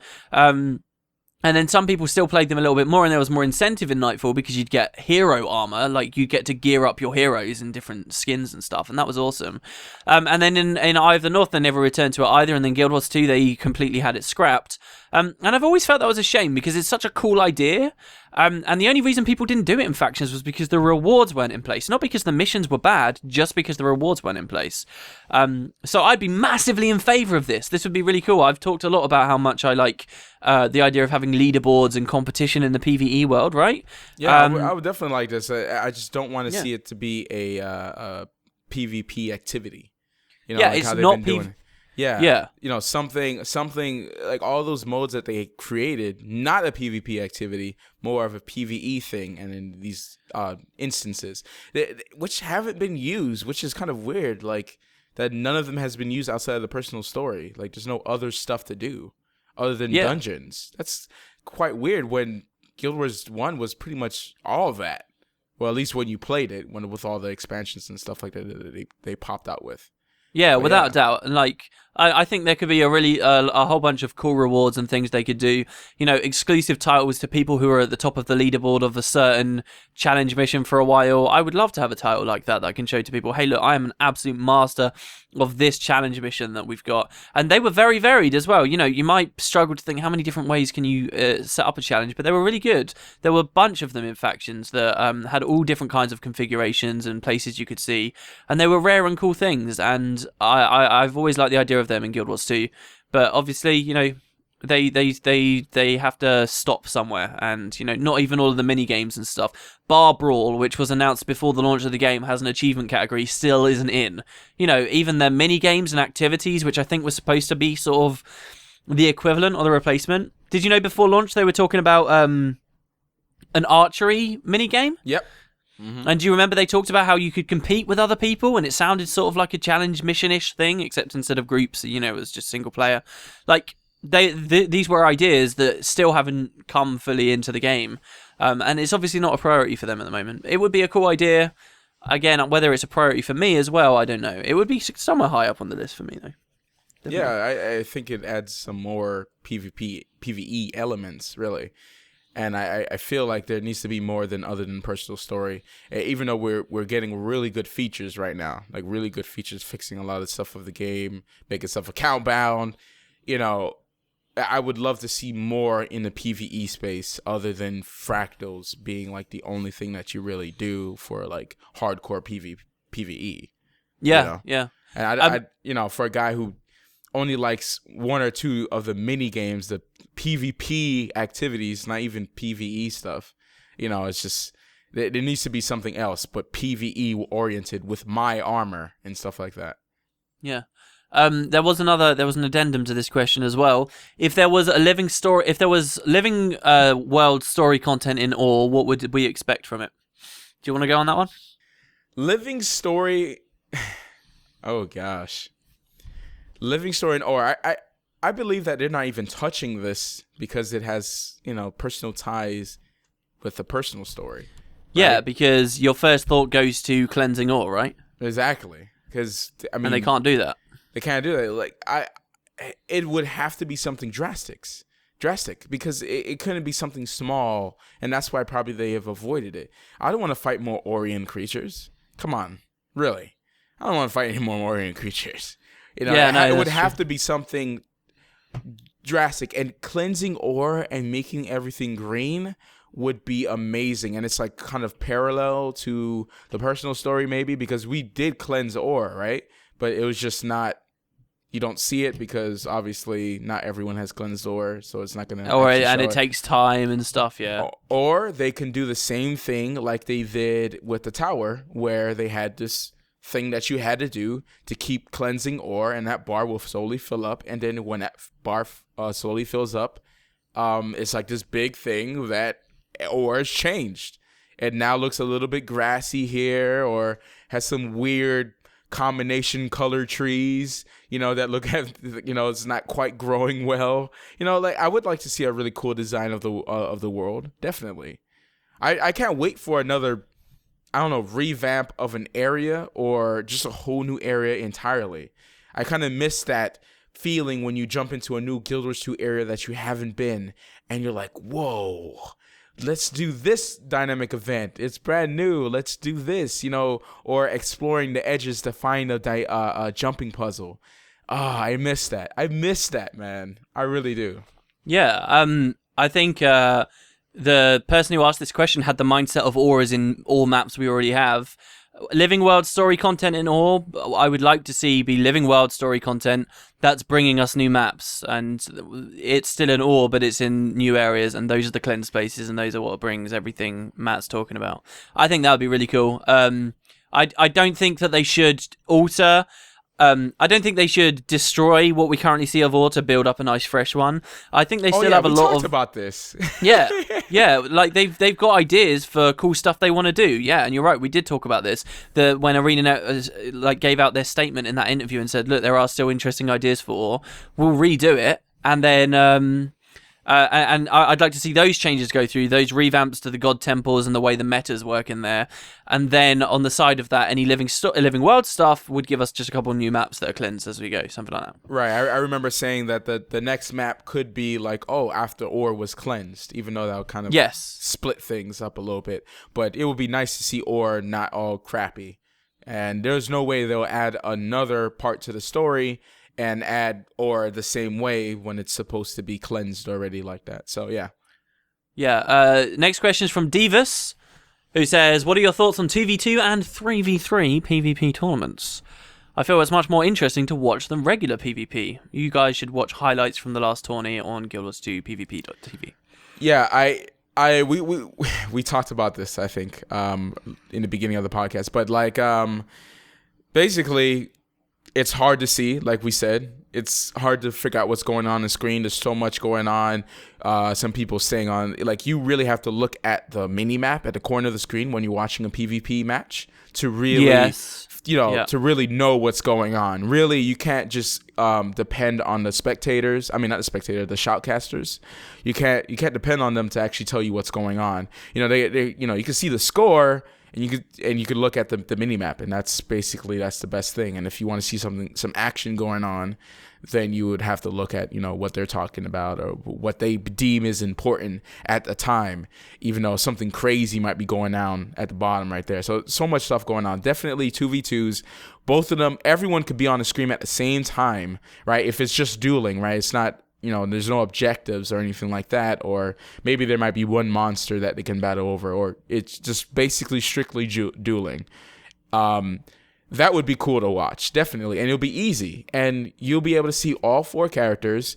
It'll be easy to translate, what's going on. You'll see their life bars, maybe have their life bars a little bit bigger. It would be way easier to really shoutcast that and for people to get excited about what's happening and the different build combinations between, the 2 teams going against. There's a guardian and a thief working together, and this is the combination that they're going. If the guardian goes low, then the thief drops down his Shadow Refuge and does a combo in it and heals them and stuff like that. Or I think that's another thing. That the thief has like a nice combo finisher that heals when you use I think it was the bow, the short bow, and you could do the explosion, and you can heal them like immediately. Or maybe it's a combination with another class. Short bow 2 is a blast finish that's on no cooldown and very low initiative cost. So if they're doing it in like a healing spring or something, they can heal very quickly. Yeah. Yeah. So like nice little combinations like that, and yeah, it would be great to watch. Obviously, it would be great to watch. Yeah, a friend of mine has been participating in 2v2 tourneys. I do think I'd probably find them more interesting to watch than Conquest at this point, just because, as you quite well explained there, Matt, that you can see and appreciate everything that's happening on the fight. And you can pay attention more to the smaller intricacies of the combat while still not feeling like you're missing out on other stuff. Right. And I think that's important, and that is cool. 3v3s, I think would probably be around about the same, actually. 3v3s would be interesting. 2v2s, though, I think is very exciting, and there's a lot of weight on each player. And yeah, the small matchups and build synergies and gameplay, like synergies, the styles that the players are fighting in, could be very, very interesting. I've been roaming in these kind of groups in World vs. World lately as well, and it's always really fun to win a 2v2, win a 3v3, or even when the numbers are stacked against you. So Why wouldn't it be in TPVP? Exactly. Like there won't be like just like how Zurich happens, like even with 3, 4, 5 people or 5 people just coming at you, all these effects going everywhere, you can't see much. I guess you could lower down your settings. I don't know how much that takes away the effects, but there's no imbalance. Like if you're built a certain way, you could even take a 1v2. Like I've seen it happen in World v World, and it's amazing to watch. You will see a lot of stuff happening like that in 2v2s, I think, and it'll be exciting to see one guy take down two people by himself. And, there's lots of those stuff like that to happen, definitely. Yeah. And to bring it back to that new game type as well, they're talking about flanking opportunities and stuff. The idea here is you'd have like a 3-man main force assaulting the front way, and you might have a group of 2 people split off the side and try and pin in a force from another angle. And these are the fun splits to see rather than constant splits zigzagging all over the place that we see in Conquest at the moment. So yeah, and hopefully the new game type will therefore be just as exciting to watch as these 2v2 tournaments and stuff are, but while being a part of a greater game type, which should be cool. All right, the next question is from Edvin Nickland, who says, "Hey Matt and WP, I guess this is a question for me, I suppose, because it says in one of my mysteries videos, one of your mysteries videos, Matt. What mysteries videos have you done?" I did a mystery on Logan and Queen Jenna's relationship. And what did you find in your inspecting? That Queen Jenna used her mesmer tricks to get whatever she wanted from Logan, and people who don't think that way they're kidding themselves. Yeah. Did you end it on a question? Yes, I did. Did Logan steal Ritlock's pants? Wow. See, this is good. A pertinent question as well. This is good because a Guild Wars 2 mysteries must always end on a question, because it's not about giving you the answers necessarily, just the questions we should be asking. Oh, just like, it's not a theory, it's a game. No. What he says? What if I messed that up already? No. Wow. I don't even know what you're quoting. But it's game theory. It's just a theory. A game theory. That's what he says every time. And you said it's not a theory at all. Yeah. Don't worry about that. Scratch that. Editing. Oh, magic fingers. In one of your mysteries videos, you mentioned that the 6 human gods were using dragons as avatars, but there is also 6 elder dragons that, if you think about it, resemble the gods. For example, Balthazar, Primordus, Lyssa, Shatera. Also, the gods disappeared about the time that the elder dragons awoke. Don't you think that there could be some connection between the gods and the elder dragons? Yes, I do. This is like a theory as old as the stars. It's like, and I don't mean to offend anyone that's ever asked me about this, but this is the number one theory that people always ask me about. Like, it's the number one thing. First thing everybody thinks of when they start to get into the lore, they think, oh, the gods and the dragons are pretty much the same. I think with the reveals about, this potential 6th dragon, the theory was looking a lot more solid. I think people look for crude connections between the dragons and the gods too often. They just try and link them up by color or by theme or by element. And I think a lot of the time they don't match perfectly like that, and I think any actual answer ArenaNet gave us wouldn't be very fun if it was purely along such cosmetic lines as those. I like the idea. I'm largely in favor of the idea that the elder dragons and the gods are just facets of the same thing. There was a lot in the Guild Wars 1 lore that talked about this idea of the gods have different facets, and some of the facets of the gods were dragons there. Were similar to stuff we saw in Glint's lair, and Glint is a champion of an elder dragon. I do think that there's merit to the theory, and I think that the overall story we could be seeing in Guild Wars 2 is the idea of a cycle between the Elder Dragons and the gods. One rise to deplete magic and take it away, and the others arise to replenish magic and bring life back to Tyria or whatever planet it happens to be. The question is, though, if that cycle was ever confirmed as solid, why is it happening? And are the motivations of the dragons in line with the motivations of the gods? Or is this a struggle between the two? And in either situation, why is this struggle happening? Or why are they there in the first place? How do we break the cycle? Why do we want to break the cycle? Those are the more interesting questions to be asking, rather than, do they match up somehow? Because I think absolutely there is some connection. And you can talk a lot about where the connections could be, but I don't like the idea of it being just, it has to be Lyssa and Kralkatorrik because they're both crystally and purpley. It's like... or Zaitan and Grenth because they're both to do with undead. And, there may be merit there, but it also bores me slightly. Probably just because it's such old ground now. But yeah. The next question, sorry, I was rubbing my eye there. It sounded a little wet. Yeah. Oh, did it? Oh. Okay. From the next question from Distroid, who says, "Hey WP and MV, WP and MV." Oh, you didn't say it like last time, but okay. As previously mentioned, how did you say it last time? You went MV, and I went WP. I don't know. MV. Yeah, like that's that? it. Yeah, That's it. There you go. like a gangster, right? Like I have my pants below my butt. Yeah, showing my underwear for everyone to see. Damn you black people! All right, I'll get a tattoo with MV on it. You get a tattoo of WP on it, and what we'll do is we'll do like an intro where we're both there shirtless, like flexing our biceps, and I step forward and go WP and like move that arm forward so you can see that tattoo, and then you come forward and you go MV. Yeah, and then there's the 2 tattoos next to each other. Oh, that'd be amazing. Oh gosh, that'd be great. Be hella gay, right? Or we could put it on her butt. Put the M on one cheek and put the V on the other. Wow. Yeah.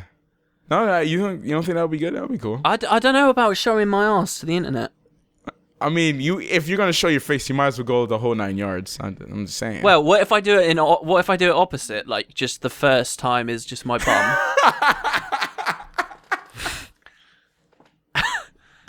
I think people would be incredibly insulted by that. That's my April Fool's video. I'm finally showing my face, and that's it. Oh, and to make it more absurd, like at the very end of the video, you can just lay a nice fart down.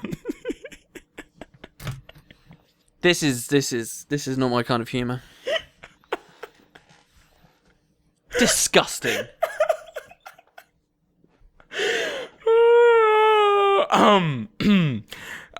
Okay. Now that I'm done being a child. Yeah, go ahead. Hey, WP and MV, as previously mentioned, I would really like to know that if you had the option of having an in-game item to your disposal, which one would it be and why? What does he mean, IRL or what? Yeah. Take an item that's in Guild Wars 2 and bring it outside of Guild Wars 2. These are good questions. I like these questions because we had one on skills before, didn't we? First thing that comes to mind, of course, with my answer, is a tonic. What would you think of me getting the infinite watchwork tonic and turning in real life, turning into a full-grown metal naked female bot? I thought you were going to say that tonic that turns you into like a tree or a bush or the one that turns you into like a table and chairs and stuff. Hello there. Hey, I could just be a tree inside of the park, right? And just Dude, don't go there. Why would you want to do that? A kid will walk by and like, hey, hello. How you doing? Do you want some sap?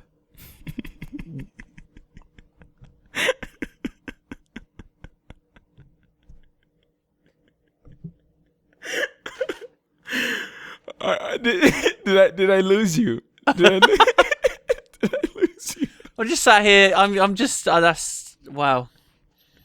Is that seriously your answer? No, well, watchwork tonic then, yeah. Yeah. I could be a female robot, man. If we could bring legendaries through, I can. The female bit's important.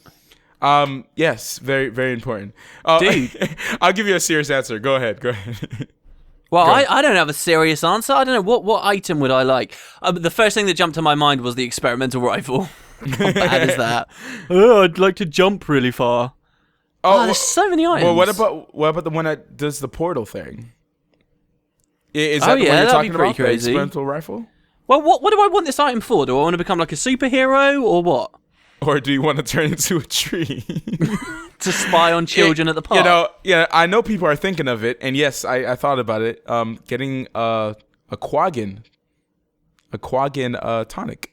That would be quite cool. Yes, indeed. You could turn into a little cute quaggin and get kicked around and be evil and looking through the shadows and be the mastermind and take over the U.S. and then attack the British and kill the British. That would be quite cool. Yeah. Well, who needs the Yogscast anymore? This attack on my soil. You're thinking on the line of tonics. What I thought I was going to hear you say was you would take your sunrise IRL. But I mean, what do I fight every day? I don't fight every day. I don't just get up in the morning like, oh, I got to complete my dailies and just go up and kick someone in the face. Oh, I kicked one douchebag today. Now you need to kick 4 more to get the one daily done. Or it could be like something realistic, like going to the supermarket. Dude, there could be some weird stuff. Like, what do you think a jug of karma would be like in real life? Dude, it would be like some of the finest wine, probably. I mean, it's purple. Ooh, it's like purpley and mucky, isn't it? That's something else I was thinking of, right? Do you remember, have I told you about this blog that this person used to do ages ago near a launch? I'm sure all the cool people like this are gone now, but this person that was doing like the Guild Wars 2 foods, making them in real life. Yeah. It's like Crichton noodles and stuff. No, I don't think he's gone. It was this year he made one. I remember one of the cakes they made, the chocolate one. I can't remember what it was. See? Well, I mean, what about just taking, like, Guild Wars 2 food and just having it in real life? It was the nom nom chocolate cake. That's what he made. What did he... Om nom berries aren't real, though, so what did he use? I think he used raspberries. I could be wrong. I could be wrong. But... Such distaste. Raspberries can never feel the hole that om nom berries feel. You gotta nom them. Yeah, that'll be... I mean, I love fruits, so just it has to be juicy, like you. Don't you know when you get the perfect strawberry and they're like huge, and you just put it in your mouth and you just juice it and it just like squirts, and so good, man. Those strawberries. I need to go to the farmer's market. You're bang on. I agree with you 100% there. That is the way a strawberry has to be. Yeah, dude. Definitely. Like seriously, you have to go to like really good markets to really get like good fruits these days. Like I go to Publix And these oranges look like they're sick. It's like, what's going on? I love oranges. Like, it's one of my favorite fruits, and it's just orange should look orange, right? You agree, right? It shouldn't look yellow. Well, yellow and black. It's like, whoa. Is it oranges that aren't actually orange? There's like a fruit. Oh, maybe it's bananas. There's a fruit that's not actually naturally meant to be the color that it is, but we've cultivated them to look like that because they looked pretty. Yeah, I think all bananas used to be like solid black or something. And like a banana, if your great-great-great-grandfather said he ate a banana, he was actually eating something completely different to anything you've ever had in your entire life, because that branch of bananas is like extinct now or totally different. True story. Oh, so you're saying that fruits go over evolution? Fruits go over evolution? What? I mean, they evolve? Yeah, well, that's not evolution, is it? It's not evolution when you breed a certain type of dog. That's not evolution. I guess in a sense it's sort of the same process, but we don't call it that. Oh, no. So what you're saying, it didn't change into the bananas that we had. It was just a certain banana strand, yeah. Okay. Yeah. I thought think they have been cultivated to be different too. Yeah. Yeah, okay. and I think something like that happened with apples as well. Like, there are still some apples growing that you can eat that used to be the only type of apple in the world or something, and now they're all whatever. Yeah, I don't know. We're gonna talk about fruits for 10 minutes. Yeah, this is happening. All right. So, what do you think of plums? Oh, I love plums, but they have to be like, when you bite into them, they have to be like a little reddish inside. Like, they have to be good. Okay, I think I haven't eaten a plum in a while, and I wanted one, but again, Publix sucks, okay, with fruits. Oh, fresh produce, you liar. Okay? What do you think do you think about eating kiwi with the skin on? Okay, that's a little much for me. I peel it off. Apparently that's a thing. Apparently, like, it's way easier to eat the kiwi. You get way more of the flesh, you get way more of the juice. Some people like the texture. Yeah, that's what it is. It's flesh. The hairy texture. Dude, that's the equivalent of having Okay, let me not. Let's move on. I know where you were going with that. Wow.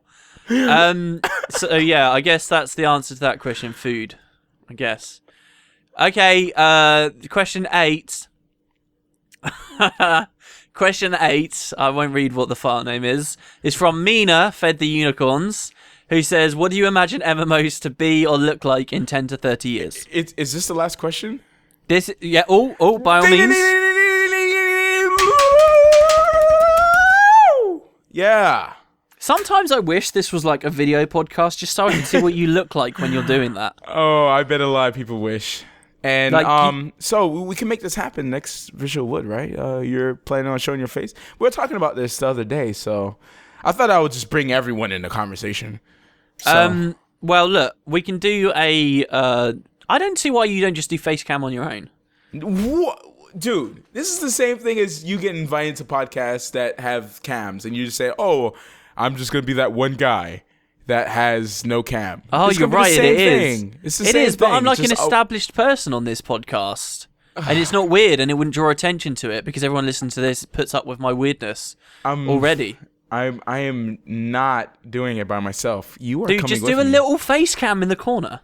No. I'll tell you why you don't want to do it. You don't want to do it because that means you can't do this podcast naked anymore. You have to go out. You have to sort your hair out. I have to put on pants, okay? You have to put on clothes. You have to make sure they're different clothes to the clothes you were wearing in the last, like, visual review that you did or something.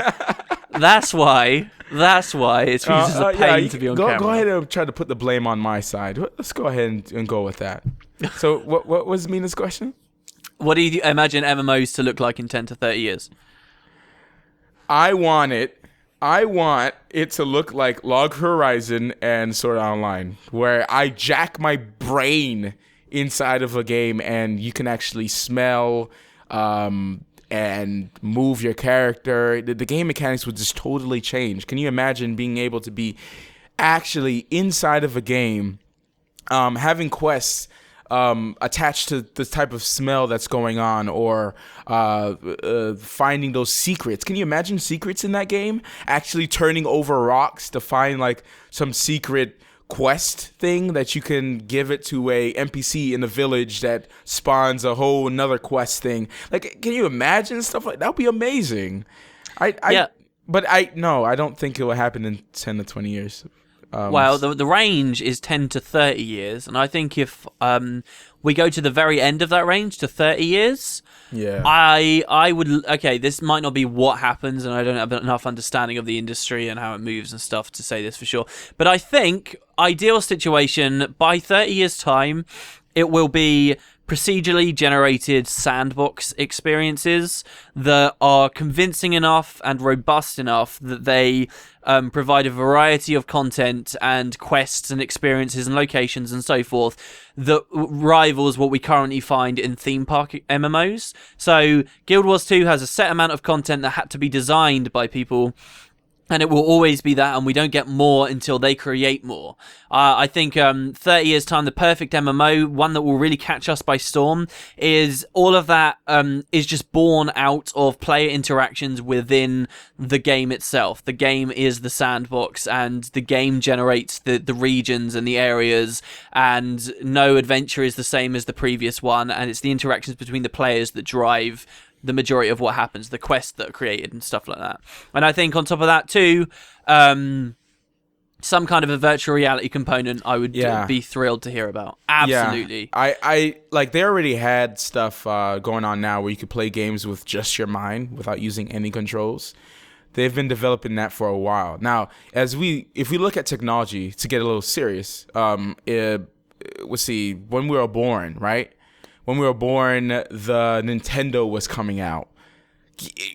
Like back then, we even have phones, like cell phones wasn't like a regular thing. Yeah.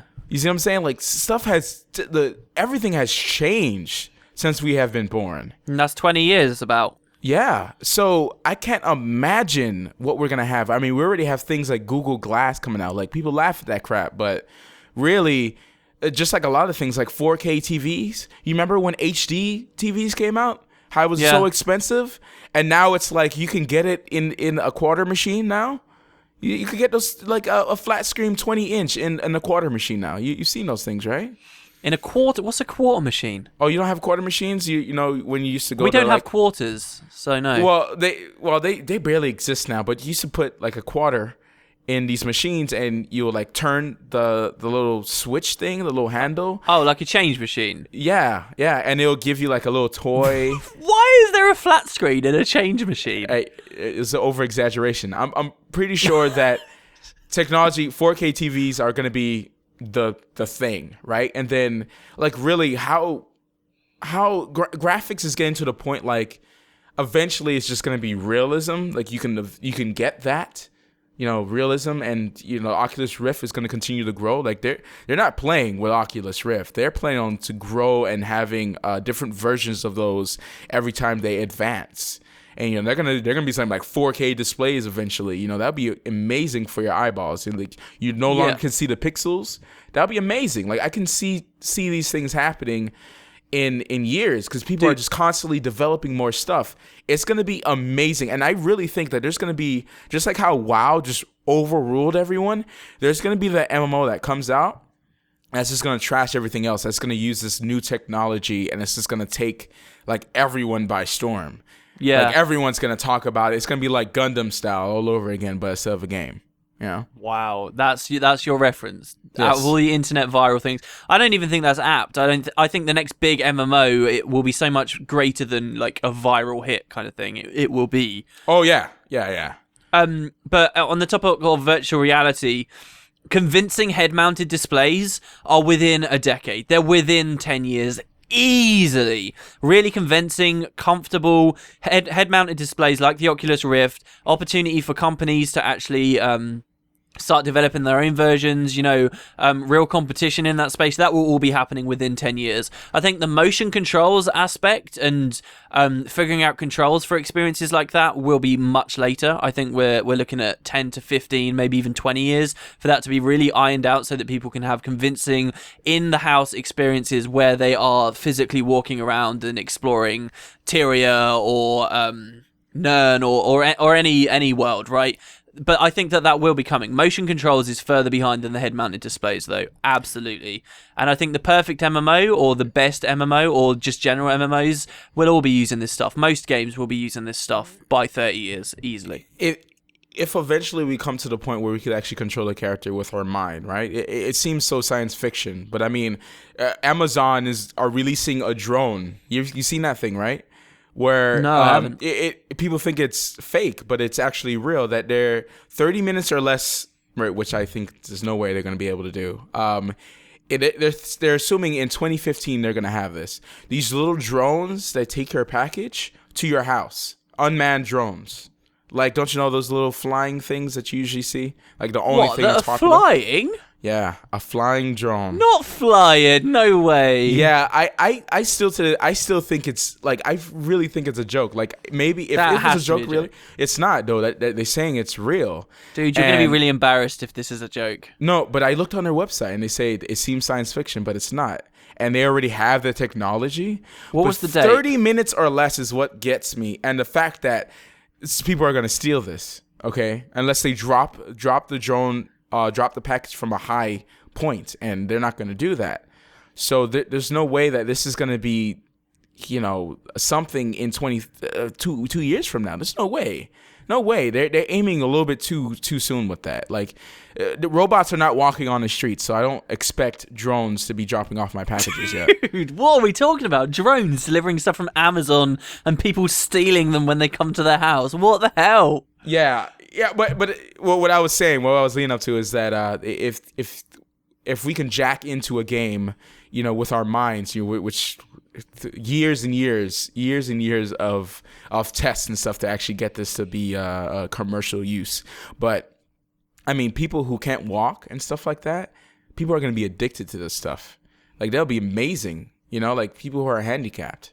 I agree. Like the reason I even play MMOs or games in the first place is because I have issues, and I can live what I cannot do in real life in a game. Like it's what people do in a normal cases. That's been yeah. Oh, I was just gonna say that's been the ultimate goal of games for a long time, right? Just to bump immersion up and up and up and live lives in those virtual worlds. Yeah, some people immersion is really important. Yeah. This has got me really excited to get on my Rift. I was watching a video where this person was talking about like a diffuser that you can mod it with and stuff that I super want to do. And now we've talked about this, I just want to go play some Half-Life 2 or something. So. You know what they were thinking of doing? Xbox was thinking of doing a smell tower thing. Controller? A smell tower? Well, one of the Yeah, I know what you're talking about. No, in the controller. No, smell tower is from Ready Player One. That's from a book. Yeah, but they had a controller concept which could unleash smells, yeah. So that was quite interesting. And come on, dude. You really want to smell like stank? Like, can you imagine that thing breaking and it smelling like crap? Yeah, but I can also imagine smelling the smell Pizza? of freshly cut grass in the morning as I scroll about the fields of Nerevar. That's immersion right there. I really think smell can make you taste stuff, like really. Like, if you smell pizza, you can almost taste the last time you ate a slice. Like, that really brings up, like, even, like, can you imagine something cool like this? Like, there's a certain smell that comes out of the controller every time a certain person was around, right? And all of a sudden there's a plot twist, and you smell that certain smell that you had when that person was around. You're like, no, it couldn't be, right? Or when you get captured and you smell that smell, like, no. I get what you're saying, but it just sounds so ridiculous. Like, oh, there's all these smelly people walking around. Yeah, well, yeah, no, it's just, there's a way to play on that and put it in the game. There's so many ways. Smell is like the closest thing tied to nostalgia as well, of all of our senses. If you suddenly get hit with a smell from your childhood or some specific moment of your life, like video game guides for me remind me of being like a 14-year-old at school, bringing my guides in and reading them with my friends. And stuff. When you crack it open for the first time and you smell that nice ink. Sniff that in. Oh my god, like that brings me back. There's a lot of stuff like that. So yeah, games eventually doing it would be wonderful. There's a lot of places to go to, but yeah. All right, that is it. Anything else? No, I think that's perfectly fine. leave more questions, guys, for future videos? Was it pretty easy to find these ones? Yeah, definitely. There was more questions this time around. Sweet. And sorry if I don't get to pick your question. I feel like I need to change the system a little bit because a lot of times some of the comments don't come up. Like half the comments will just disappear and they won't load. Like the way they do it now, it's really weird. So it kind of gets wonky sometimes. Sometimes I will have 50 comments on a video and then I go to it and it says I have 20. Like it's really just messy. Yeah. So. But listen, I'm not very happy because I've left like 3-4 questions for you in your comment sections over and over and over again, and you're just ignoring me. I'm very sorry. I'm very sorry to hear that. You don't sound sorry. Why don't you pick my question? It's because I'm not. It's because Why don't you pick my question? Because I don't like potatoes. All right, I said it. I'm not even posting from my Wooden Potatoes account. I'm posting from my secret special account that nobody knows what it is. So you're just ignoring me because I'm a nobody. Whatever. Anyways, guys, I hope you guys enjoyed the video and stay visual. Ritlock has no pants.